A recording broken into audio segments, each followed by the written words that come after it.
Gasping for blood, the dehydrated, sunburnt savages arrived within 200 meters from the airport, ready to eat anything that moved, including each other.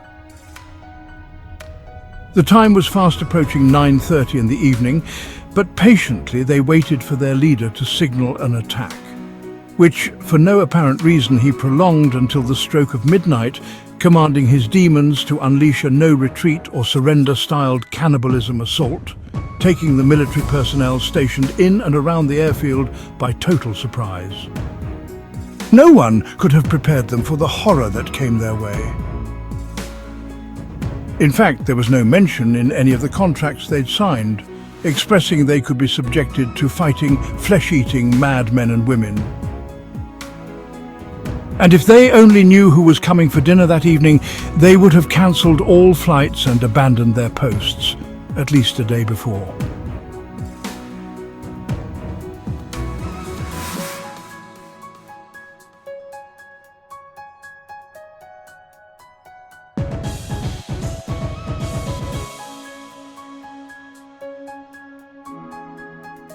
But despite the odds, they proved to put up a good fight. Eaten alive with their boots on was the term Agent Johnson uttered under his breath as the zombies devoured the fallen. But amid the madness, a lone survivor was left to deal with the captain by himself. He sported an upside-down smile, with a face meaner than a bull getting ready to charge a red miniskirt, as he fearlessly stood his ground. The safety catch had been removed from his weapon, and he was just waiting for his moment to fire. But upon staring back, John restrained himself from raising his gun, for he'd encountered a situation he'd never prepared for, causing him to question himself over the stalemate situation. But after analyzing the immediate threat, he did the unthinkable, smiling upon surrendering himself. He even placed his gun into the incapable hands of the first zombie officer, Joe Smith, who was just as shocked as everyone else. Has he gone mad?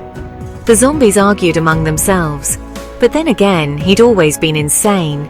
But could it be he was on his way around to normality? They'd all ask.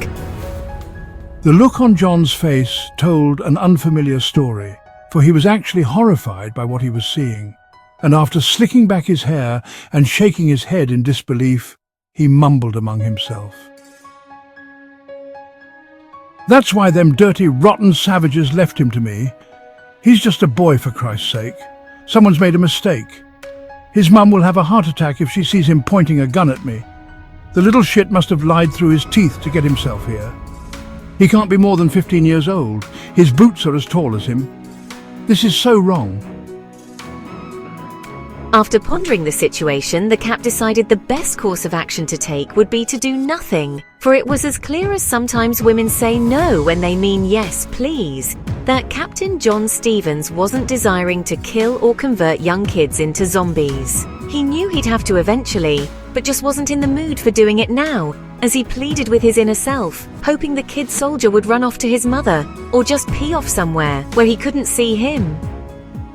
The child soldier's plans somewhat differed from the Cap's, as he showed tightening his grip around the trigger even firmer, clarifying that as most people hated Marmite with a passion, he was seconds away from shooting the crap out the captain for the fun of it, especially after seeing his pals infected or murdered. "Run along to Mum, son," the captain suggested, before turning his back on the little trooper. "Don't you turn your back on me," he cried, causing John to pause for a few moments, doing his statue impression before slowly turning around, refusing to believe what he'd heard. "Why is the boy so eager to meet his creator?" he said unto himself before asking.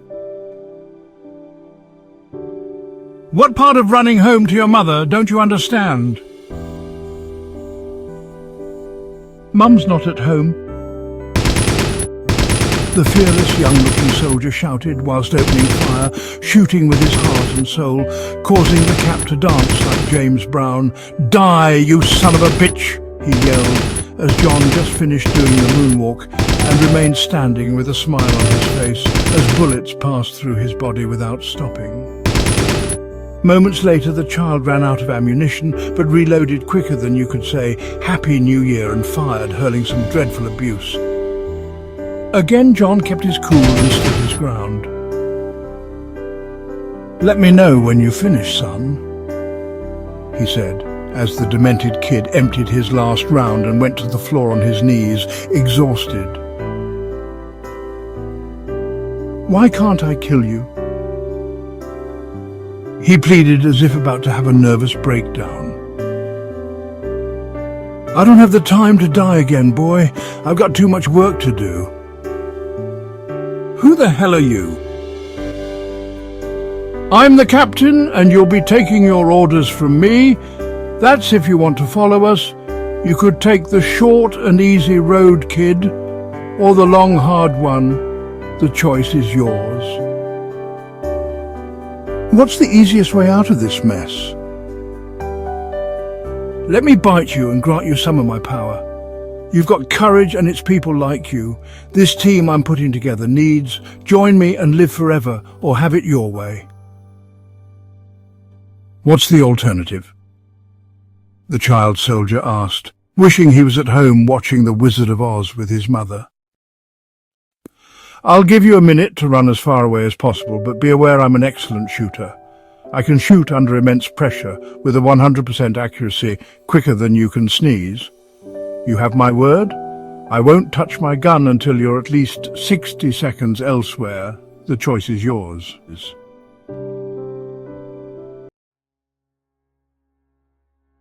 The soldier stood in deep thoughts when suddenly an overwhelming feeling came over him, causing him to shake in his boots, but with a great urgency to empty his bowels and bladder at the same time.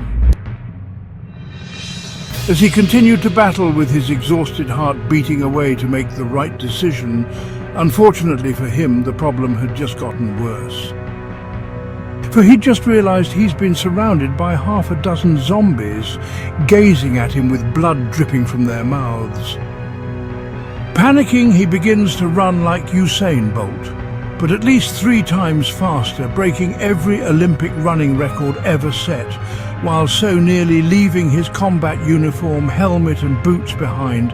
But as far as the eye could see, you could tell his clothing was struggling to keep up with him. After watching the child warrior of a soldier attempting to break the sound barrier on foot, the Cap began counting, but gave up after the 10th second. "Ah, sod it, I haven't got time for this crap," he said, continuing to watch the lad tearing away, before being brought to the ground from a rugby tackle he'd received from the Flying Scotsman, one of Johnson's ex-federal agents converted to a born-again zombie. Moments later, the youthful soldier was back on his feet after stabbing the Flying Scotsman through his throat, and after sticking 2 fingers up to the Cap, he calmly walked off, smoking his cigarette.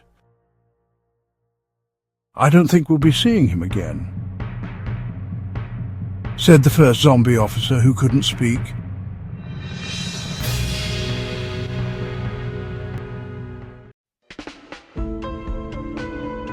The FBI agent stood by, sporting the pair of handcuffs John had given him, trying his best to look aside from the carnage. He'd been pushed to his limit and was no longer concerned with what the savages planned to do with him. Knowing they couldn't keep him in handcuffs forever, but the situation was becoming rather unbearable for him as he sought a way out. "Why don't you just kill me?" he yelled at the captain, releasing some of his frustration. "Are you kidding me? I thought you were enjoying the show. I was planning on getting you a few cans of Coke and some popcorn." "Do not take these savages with you and turn them loose! They'll infect the entire country! We can still end this!" "My dear friend, you just don't recognize when it's time to give up, even when you know you can't persuade me. I feel like today is my birthday, and what's the best way to celebrate? Just tell me. You hit the town, Johnson, and paint the bloody thing red, and that's what we'll do, but we won't stop there, oh no. We will take this party to New York, London, Moscow and Baghdad.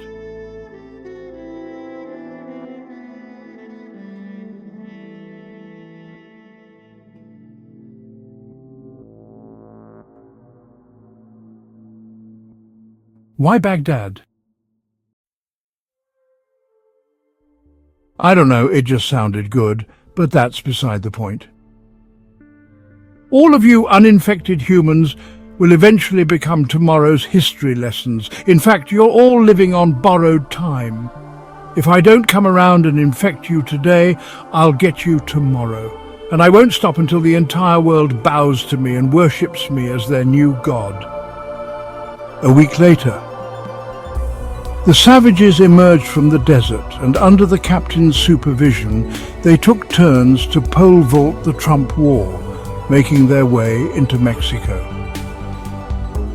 They hid in the daylight before launching a horrendous attack during the night, taking the region by surprise, and within 12 days of fighting, biting and eating, they infected the entire country. The Mexican president called on leaders from around the world for help as the situation escalated out of his control, whilst people around the continent sat glued to their TV sets, watching the horror in disbelief. Members of the UN Council got together and held emergency talks over the phone lines to discuss a quick solution to the problem. The zombies needed to be contained and destroyed fast, and after a week of solid negotiations, they made a bold decision which led to the country being condemned by the rest of the world. A fortnight afterward, Russia joined forces with America and mounted an operation which saw the region being bombarded with missiles and dirty bombs non-stop for 2 entire weeks, before carpet-bombing Mexico to a pile of rubble, with no chance of ever recovering. 3 days later, military drones were sent to survey the damage, and after a month of intense surveillance, the American and Russian president released their statements confirming no sign of life. Mexico had ceased to exist along with all its remaining inhabitants. The rest of the world cheered and celebrated in a sigh of relief which was short-lived, for Captain John Stevens was a self-confessed lunatic beyond reason and doubt, but he was also a top military man and knew Mexico would be reduced to a pile of rubble if fallen prey to his savages and somehow escaped with 400 zombies. Apart from the rock turning him into the worst unreasonable, irresponsible hooligan than he already was, it did something rather remarkable. For whilst it was seen glowing inside the cargo bay of the Red Team's lorry, the Cap's men saw him glow for a full minute. It was as though the space thing was transferring its power to him, to lead his savages to victory. And for some strange reason, the zombies understood from the moment they'd awakened from their metamorphosis state, John Stevens was their rightful leader, and they needed to follow him in his bid to take over the world.